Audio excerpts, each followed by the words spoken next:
3 tips ini bisa naikin followers lu sampai 100k tanpa perlu kaya, flexing, pamer body, joget-joget, dan ganteng. Tips ini gak banyak orang tahu karena ini rahasia dapur banyak konten kreator di Indonesia. Dan tips yang ketiga paling killer. Yuk kita mulai. Yang pertama adalah audience centric.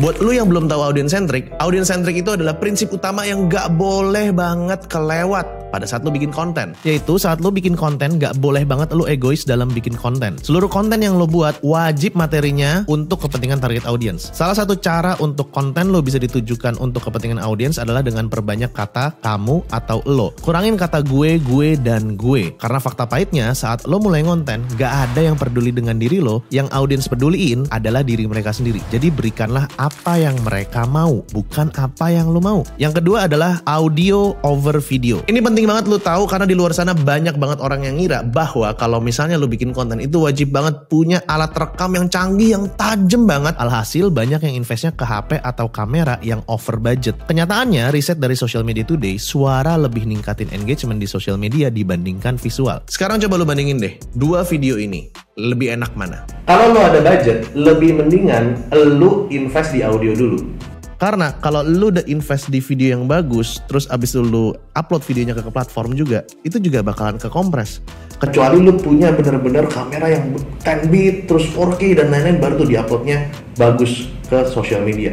Tapi kalau misalnya kamera masih nanggung, ya jatuhnya kekompres. Terus bang, apa rekomendasi audio yang oke untuk gue investasi nih? Di video ini gue mau rekomendasiin satu mikrofon dari Sennheiser yang udah bisa colok USB. Cocok banget buat lo yang mau streaming, bikin podcast, bikin konten YouTube yang proper tanpa perlu beli-beli sound card, cukup mic ini aja. Ini namanya Sennheiser Profile USB Microphone. Yang spesial dari mic ini adalah lo nggak perlu beli kabel XLM. Kabel XLM itu adalah kabel mic yang biasa di tempat karaoke, yang bulat terus ada titik 3-nya. Jadi lo nggak perlu lagi beli sound card untuk colok ke PC dan laptop lo. Colokannya udah USB-C, jadi bisa langsung lu colok ke MacBook atau tinggal tambahin adaptor biar nyambung ke laptop yang colokannya USB biasa.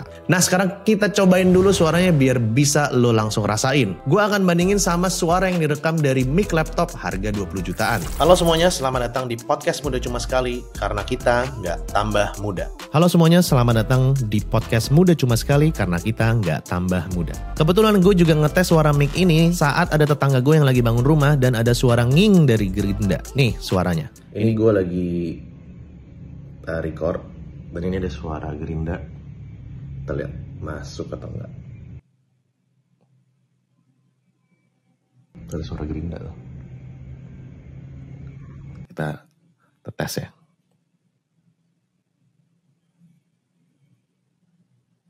Lo bisa dengar sendiri kan, suaranya lebih warm, body suara lo tuh dapet, suara lo jadi lebih seksi banget dan lebih bulat suaranya. Berasa banget kayak konten kreator profesional. Coba deh lo denger lagi, bandingin videonya, lo ulang-ulang deh biar kerasa bedanya. Dan mantepnya lo nggak perlu lagi software tambahan buat dapat suara kayak gitu, tinggal lo colokin aja, suara lo langsung gurih banget. Alasan Sennheiser bisa bikin suara lo mantep kayak gini karena mereka pakai teknologi dari Jerman, dijamin top tier banget. Gua tahu lo udah penasaran harganya berapa, tapi gua jelasin dulu fitur lainnya yang keren juga. Di mikrofon ini lu bisa setting gainnya. Lewat tombol yang ada LED-nya ini, suara lo bisa dikencengin ataupun dipelanin, tergantung kebutuhannya. Mantapnya lagi, suara lo nggak pecah walaupun digedein. Selanjutnya lo punya tombol untuk mixing. Fungsinya lo bisa atur mau lebih dominan mana suara dari PC atau dari mic saat lo monitor suaranya pakai headphone. Nah, lo juga bisa atur suara dari monitor pas lo pakai headset. Biasanya mic yang kualitasnya kayak gini butuh masangnya pakai sound card. Tapi Sennheiser Profile ini nggak perlu sama sekali. Cukup lo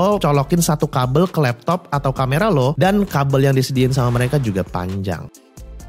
Yang paling penting adalah build quality-nya. Saat lu invest alat konten, perlu banget lu ngelihat kualitas dari bahan barangnya. Sennheiser Profile ini dibuat dari metal untuk housingnya dan standnya. Jadi anti banget ringkih, gak dikit-dikit rusak kayak mic yang bahannya pakai plastik. Ditambah lagi finishingnya cakep banget. Kelihatan barang berkualitas, pastinya bikin lo kelihatan makin profesional. Lo juga bisa kombinasiin pakai boom arm yang enak banget dan gak pakai ribet ngaturnya. Sama headphone dari Sennheiser Sennheiser juga bisa monitoring suara lo. Cocok banget buat yang mau bikin podcast tapi nggak mau keluarin sampai belasan juta untuk beli alat audionya. Nah, sekarang ke bagian yang lo pengen tahu nih, berapa harganya? Lo punya dua pilihan untuk varian Sennheiser Profile ini. Kalau yang nggak pakai boom arm, harganya Rp2.464.000. Kalau yang pakai boom arm, harganya Rp3.760.000. Emang bener sih harganya nggak murah, tapi menurut gua harga segini worth it banget buat kualitasnya. Ini menurut gua jatuhnya invest buat jangka panjang sih. Gue dulu pengalaman belinya gear-gear yang murah buat ngehemat budget, tapi di tengah jalan sering rusak. Ujung-ujungnya pas gua hitung, keluarnya akan lebih banyak kalau lu belinya yang kualitasnya yang biasa-biasa aja, karena lu harus beli-beli terus dibandingkan lu beli yang bagus di awal dan lu pakai bertahun-tahun. Lu bisa beli Sennheiser Profile USB Mic ini di Tokopedia, Chandra.com, dan Galva. Linknya gue taruh di bawah ya di deskripsi. Tips yang ketiga yang jarang banget dikasih tahu konten kreator lainnya, yaitu adalah konten mimicking. Mimicking itu artinya lo ATM, amati, tiru, modifikasi konten orang lain. Logikanya gini, kalau udah ada yang berhasil, kenapa nggak coba ambil part-part bagusnya,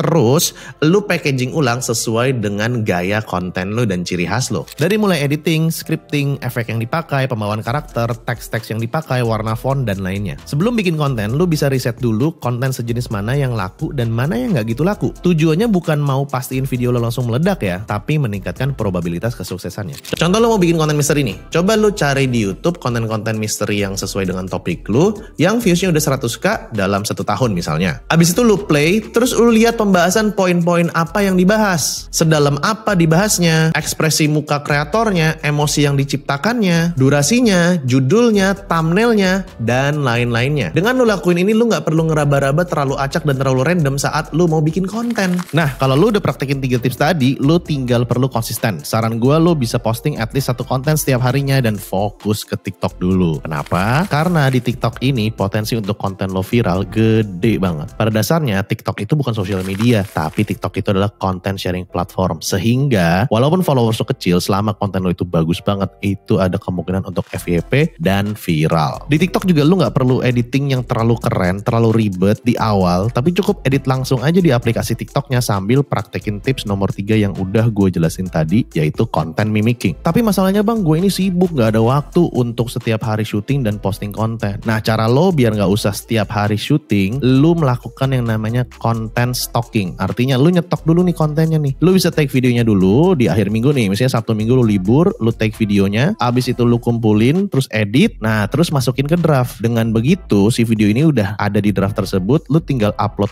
aja. Semua tips yang udah gue jelasin tadi terbukti ampuh sama anak-anak murid gue di Akademi Kreator. Gue yakin ini juga bisa bantu lo untuk lo naikin followers lo. Mungkin ada yang gak percaya sama gue, gak ada masalah. Tapi emang lo gak usah percaya sama omongan gue doang, tapi lihat aja nih hasilnya. Ada yang dalam 2 minggu berhasil sampai 10k, bisa verified tanpa harus beli atau langganan yang harganya 130.000, berhasil monetisasi akunnya dengan dapetin endorsan, jadi penulis, diundang speaker, bikin kelas, dan sebagainya macamnya. Bahkan ada yang bisa nikah gara-gara rezeki dari sosmed. Gue yakin sih kalau lo serius dan lo kerja, hidup lo juga bisa berubah dengan jadi konten kreator seperti mereka lewat sosial media. Kita nggak ngomongin miliaran, kita nggak ngomongin ratusan juta, at least tambahan beberapa juta dulu aja per bulannya untuk ngebantu lo buat memenuhi kebutuhan lo. Kalau lo serius mau jadi konten kreator, lo perlu nonton video gimana caranya gue ngasilin 100 juta dengan jadi konten kreator full time tanpa kerja kantoran di video yang akan muncul di layar ini. Let's go klik dan thank you.